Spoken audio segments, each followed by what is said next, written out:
Hello again, I'm Stephen Jerome, and I'm going to continue reading from The London Year, my third published novel. This is part 26.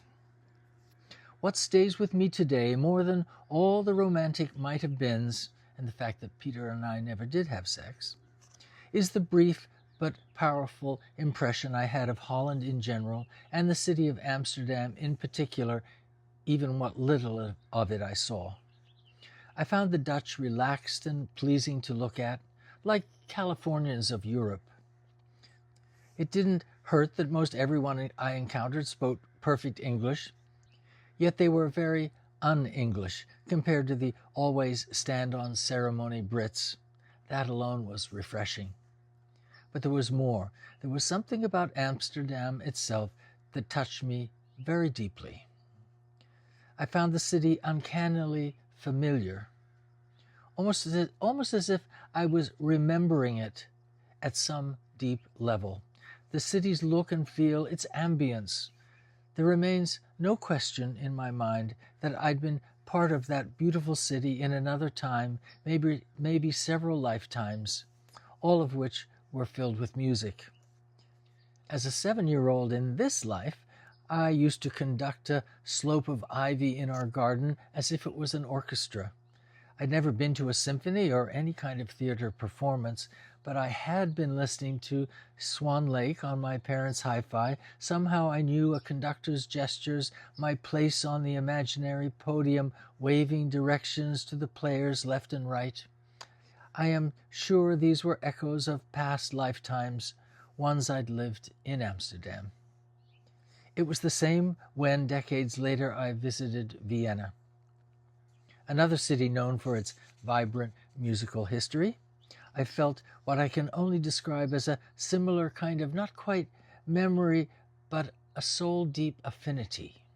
I'll add here a related bleed-through incident that took me completely by surprise, this time in Italy.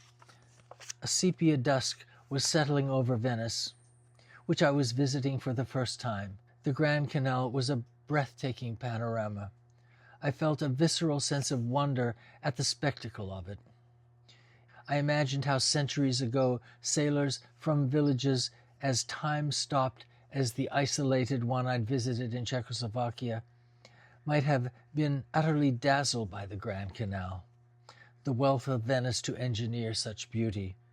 It was no less dazzling in the distant present day. One evening, after being presented with an entire pizza for dinner, then scolded by the restaurant's owner for barely eating a third of it, I was led by my hosts through a winding maze of narrow streets when we suddenly were in the enormous Piazza San Marcos. There were people everywhere, but my eyes were instantly drawn to St. Mark's Basilica.